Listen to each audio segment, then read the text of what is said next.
Hello everyone, welcome to all of you in exam Guru. दोस्तों आज 10 जनवरी को एसएससी जीडी का फर्स्ट शिफ्ट का एग्जाम समाप्त हो चुका है और आज के पहले शिफ्ट में भी मेरा भी पेपर था।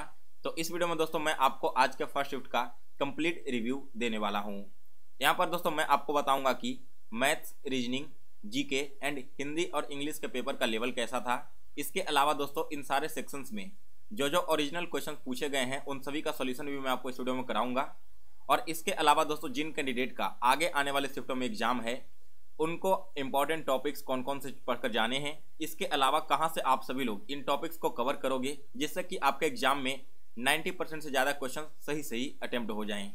तो वीडियो में लास्ट तक बने रहिए। इसके अलावा दोस्तों अगर आप एक एसएससी जीडी एस्पिरेंट हैं और अभी तक एग्जाम गुरु चैनल को सब्सक्राइब नहीं किया है तो इसे अभी सब्सक्राइब कर लें और इसके बेल नोटिफिकेशन को ऑन कर लें ताकि जब भी मैं कोई इस एग्जाम से रिलेटेड इंपॉर्टेंट वीडियो जो अपलोड करूं तो उसका नोटिफिकेशन सबसे पहले आप सभी तक पहुंच जाए। ज़्यादा टाइम स्पेंड ना करते हुए चलिए आज का वीडियो स्टार्ट करते हैं। सो गाइस सबसे पहले आप सभी के सामने मैं जीके के क्वेश्चंस रख रहा हूं। जीके में दोस्तों पहला क्वेश्चन पूछा गया था कि मानव खुशहाली सूचकांक 2022 में भारत का स्थान कौन सा रहा है। यहाँ पर दोस्तों जिन लोगों को हिंदी लैंग्वेज समझने में प्रॉब्लम होती है आप एक बार कमेंट कर देना, तो मैं नेक्स्ट शिफ्ट का जब एनालिसिस करवाऊंगा तो आपकी जो क्वेश्चन है वो हिंदी एंड इंग्लिश दोनों ही लैंग्वेज में लेकर आ जाऊंगा। पहला क्वेश्चन था मानव खुशहाली सूचकांक। तो दोस्तों इसमें भारत का जो स्थान है ना वो 136वां रहा है। इसके अलावा दोस्तों अगर मैं बात करूं कि पहले पोजीशन पर कौन रहा है, क्योंकि हो सकता है कि आगे आने वाले शिफ्टों में पहला पोजीशन पूछ लिया जाए, तो यहाँ पर दोस्तों पहले नंबर पर इस मामले में आपका है फिनलैंड और यह लगातार 5वीं बार है जब यहाँ पर फिनलैंड इसमें पहले नंबर पर आ रहा है। फिर इसके बाद अगले क्वेश्चन को देखते हैं। तो सेकंड क्वेश्चन दोस्तों यहाँ पर है कि गौतम बुद्ध का पहला उपदेश कहाँ में था। दोस्तों गौतम बुद्ध ने अपना पहला उपदेश दिया था सारनाथ में। इसके अलावा तीसरा क्वेश्चन था आर्टिकल 73। दोस्तों यह जो आर्टिकल 73 है ना यह रिलेटेड होता है आपके मंत्री परिषद से, ठीक है। आर्टिकल 73 में आपके मंत्री परिषद के बारे में कहा गया है। फिर इसके बाद अगला क्वेश्चन यहाँ पर देखिए क्या है। नेक्स्ट क्वेश्चन पूछा गया था दोस्तों कि श्रीलंका की राजधानी कहाँ है। दोस्तों श्रीलंका की राजधानी है श्री जयवर्धने, ठीक है। श्रीलंका की राजधानी कहाँ है? श्री जयवर्धने। इसके अलावा दोस्तों एयरफोर्स के एसएससी के एग्जाम में एक और बहुत इंपॉर्टेंट क्वेश्चन पूछा जाता है कि श्रीलंका का पुराना नाम क्या है। तो दोस्तों श्रीलंका को पहले हम जानते थे सिलोन के नाम से। यह ऑलरेडी सीजीएल और सीपीओ जैसे एग्जाम में पूछा भी जा चुका है। फिर इसके बाद है पीला ग्रह, यानी कि येलो प्लेनेट किस ग्रह को कहते हैं। दोस्तों बृहस्पति ग्रह को पीला ग्रह कहा जाता है। और आपने देखा होगा कि हिंदू धर्म में जब बृहस्पति भगवान की पूजा की जाती है तो वहां पर पीला कपड़ा भी चढ़ाया जाता है। तो जिन लोगों ने इस चीज को देखा होगा, अगर आपको आंसर नहीं याद होगा फिर भी आप गेस वर्क करके इसे सॉल्व कर सकते थे। फिर अगला क्वेश्चन था कि आकस्मिक निधि किस अनुच्छेद से संबंधित है। दोस्तों यह जो आकस्मिक निधि है यह संबंधित है आर्टिकल 267 से। आफ्टर देन यह क्वेश्चन दोस्तों आपकी एयरफोर्स की सबसे फेवरेट क्वेश्चन है और मैं 100% कन्फर्म कह रहा हूं कि पानीपत का तीसरा युद्ध पूछा गया है ना, पानीपत का पहला युद्ध और पानीपत का दूसरा युद्ध आपके आने वाले अगले शिफ्ट में जरूर पूछा जाएगा। तो इसलिए आप सभी लोग इसे याद करके जाना। सबसे पहले देखो पानीपत का जो तीसरा युद्ध है वो कब हुआ था। पानीपत का तीसरा युद्ध हुआ था 1761 में। और किसके बीच में हुआ था दोस्तों? तो यह हुआ था अब्दाली और मराठाओं के बीच में।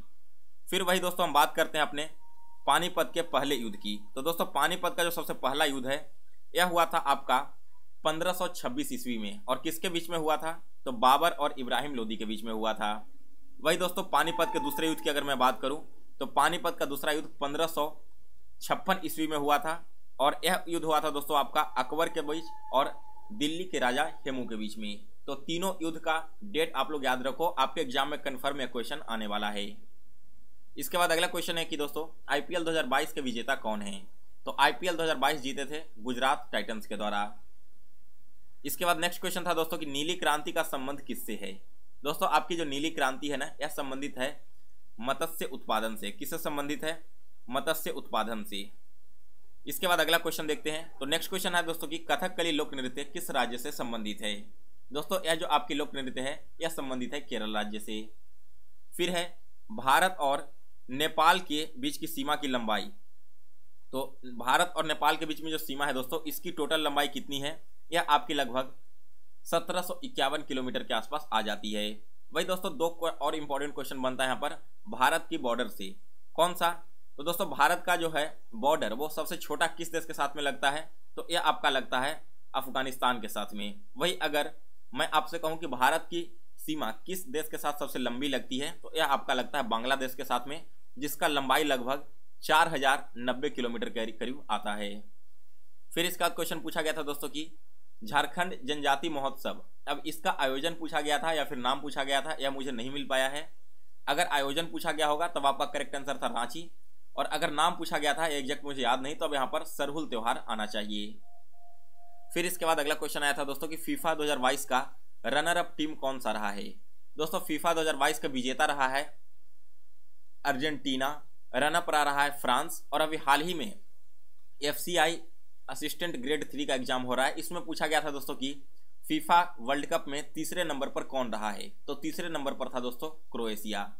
इसके बाद जिनका आगे आने वाले शिफ्टों में है, आपके एग्जाम में क्वेश्चन पूछा जाएगा फीफा 2022 में गोल्डन बूट का अवार्ड किसे दिया गया, तो यह दिया गया दोस्तों आपके लियोनेल मेसी को। यह क्वेश्चन आप लोग याद कर लो, आपके एग्जाम में कंफर्म पूछा जाएगा।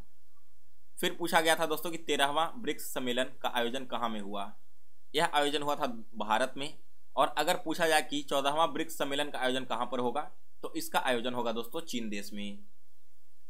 फिर एक आया था कि महलवाड़ी प्रथा किसने प्रारंभ किया था। दोस्तों महलवाड़ी प्रथा प्रारंभ किया गया था लॉर्ड विलियम वेंटिक के द्वारा। इसके बाद अगला क्वेश्चन था इडुक्की बांध परियोजना, तो यह अवस्थित है दोस्तों केरल राज्य में, और किस नदी के ऊपर में, तो पेरियार नदी के ऊपर में। फिर है इसके बाद दीन ए इलाही धर्म, दोस्तों यह जो धर्म है ना आपका अकबर के द्वारा स्थापित किया गया था। इसके बाद अगला क्वेश्चन आया था दोस्तों कि गुजरात विजय के उपलक्ष्य में अकबर ने किसका निर्माण करवाया, तो गुजरात विजय या फिर आप इसे बोलो मालवा विजय, इसके उपलक्ष्य में अकबर ने बुलंद दरवाजा का निर्माण करवाया था। फिर इसके बाद दोस्तों आपका पूछा गया था यूक्रेन के प्रेसिडेंट का नाम, तो इनका नाम है दोस्तों जेलेंस्की। इसके बाद अब कुछ हम हिंदी के क्वेश्चन देखते हैं, क्योंकि यहाँ पर मैंने आपको आउट ऑफ 20 19th जीके के क्वेश्चंस का सॉल्यूशन करवा दिया है। बाकी का एक क्वेश्चन मुझे जैसे ही मिलता है तो उसका सॉल्यूशन भी मैं आपको इस वीडियो के कमेंट बॉक्स में दे दूंगा। हिंदी की अगर मैं बात करूं तो हिंदी में आपका जंगम का विलोम शब्द पूछा गया था। जंगम का विलोम शब्द का मतलब क्या होगा दोस्तों, अस्थावर या फिर जड़। जंगम का मतलब होता है हिलता डुलता, जड़ का मतलब होता है अस्थायी रूप से या फिर स्थिर रूप से। इसके बाद अगला क्वेश्चन पूछा गया था दोस्तों कि घोड़ा का पर्यायवाची शब्द क्या है, तो घोड़ा के पर्यायवाची होते हैं बाजी, तुरंग, विशु, अश्व इत्यादि। अब इसमें से कौन सा क्वेश्चन आपके एग्जाम में पूछा गया था, आप ऑप्शन एक बार कमेंट कर देना, क्योंकि एग्जैक्ट ऑप्शन मुझे अभी याद नहीं आ रहा। फिर इसके बाद एक क्वेश्चन यहाँ पर आया था दोस्तों एग्जाम में कि आनंद का विलोम शब्द क्या होगा, तो आनंद का विलोम शब्द आपका दोस्तों वेदना हो जाएगा, यही आपके ऑप्शन में दिया भी गया था। फिर इसके बाद था दोस्तों आपका एक शब्दों के लिए अनेक शब्दों के लिए एक शब्द, तो जिसके अंग दुरुस्त ना हो ऐसे व्यक्ति को हम बोलते हैं विकलांग। अगला क्वेश्चन आया था दोस्तों आहार का विलोम शब्द, तो आहार का विलोम शब्द होता है दोस्तों निराहार, ठीक है। फिर यहाँ पर आया था कि वह स्त्री जिसका पति विदेश से वापस आ गया हो, तो ऐसे स्त्री को हम बोलेंगे पोरिस पतिका। इसके बाद दोस्तों आपका अहिल्या और अहल्या का शुद्ध रूप पूछा गया था, तो यहाँ पर दोस्तों इसका शुद्ध वर्तनी जो है ना वो अहल्या हो जाएगा। क्या हो जाएगा, अहल्या। यहाँ पर इस प्रकार से अहल्या को लिखा जाता है। ये थे दोस्तों आपका जीके एंड हिंदी के क्वेश्चंस। वीडियो में आगे बढ़ने से पहले दोस्तों अगर आप एसएससी जीडी एग्जाम में अपीयर होने जा रहे हो, तो यह जो आपका ई बुक है ना 10,000 जीके का, इस ई बुक से ज़्यादा आपके एग्जाम में एक भी क्वेश्चन नहीं आ रहा। अभी अगर आप इस ई बुक को परचेज करते हो तो इसके साथ में आपको एक डिफेंस एग्जाम का यह शॉर्ट ई बुक भी आपको दिया जाएगा, जिसमें सेलेक्टेड 1000 इंपॉर्टेंट जीके के क्वेश्चंस इंक्लूड किए गए हैं। इस ई बुक को पढ़ने के बाद दोस्तों एसएससी जीडी में आपको जीके जीएस में कहीं से भी और कुछ पढ़कर जाने की जरूरत नहीं पड़ेगी। इन दोनों ही ई बुक में आपके टॉपिक वाइज सारे क्वेश्चंस इंक्लूड किए गए हैं। इस ई बुक को आप परचेज करने के लिए मुझे व्हाट्सएप पर मैसेज कर सकते हो 9430042848। ये मेरा व्हाट्सएप नंबर है। मैंने अपना व्हाट्सएप नंबर वीडियो के डिस्क्रिप्शन बॉक्स में भी दे रखा है। दोस्तों आज का जो है वीडियो है, इन सभी क्वेश्चंस का पीडीएफ आप मेरे टेलीग्राम ग्रुप से डाउनलोड कर लेना। टेलीग्राम ग्रुप का लिंक मैंने इस वीडियो के डिस्क्रिप्शन बॉक्स में दे दिया है। इसके बाद दोस्तों बात करते हैं आपके कुछ मैथ्स के क्वेश्चंस की। तो मैथ्स में देखिए एक क्वेश्चन पूछा गया था ना कि दो संख्याएं दी गई थी, ठीक है। मान लो कि पहला संख्या x है और दूसरा संख्या y है। इसके बाद एलसीएम दिया गया था और आपसे एचसीएफ पूछा गया था। तो निकालने का फॉर्मूला होता है दोस्तों पहली संख्या गुना दूसरी संख्या इक्वल टू एलसीएम गुना एचसीएफ। इसमें से जो एक आपका वैल्यू नहीं दिया गया होगा उसका वैल्यू आप हटा करके बाकी के तीनों वैल्यू निकाल सकते थे। जैसे मान लो एचसीएफ निकालना था तो क्या करते हैं, पहली संख्या गुना दूसरी संख्या डिवाइडेड बाई एलसीएम कर देते हैं। इसके अलावा दोस्तों एक आपका फोर्थ प्रोपोर्शनल पूछा गया था और इसके अलावा आपके 1 से 2 क्वेश्चन एसआई और सीआई से पूछे गए थे। दोस्तों आज के शिफ्ट में मैथ एंड रीजनिंग के जितने भी ओरिजिनल क्वेश्चंस एग्जैक्ट डेटा के साथ आए हैं उनका सॉल्यूशन मैं आपको इसी चैनल पर थोड़ी देर बाद अपलोड करूंगा। यहाँ पर दोस्तों मुझे अभी तक पूरे क्वेश्चंस नहीं मिले थे, इसलिए मैं आपको सॉल्यूशन नहीं करवा रहा, क्योंकि जो भी क्वेश्चंस मैं लाऊंगा बिल्कुल करेक्ट होगा, 100% ऑथेंटिक होगा। और आपको पता है दोस्तों कि एसएससी एग्जाम में जो मैथ्स एंड रीजनिंग के क्वेश्चंस है ना वो पिछले दिनों से ही रिपीट होते हैं। तो अगर आपका एग्जाम आगे आने वाले शिफ्टों में है तो आज का जो मैं एसएससी जीडी का मैथ्स का सेशन अपलोड करने वाला हूं उसे देखना मत भूलिएगा।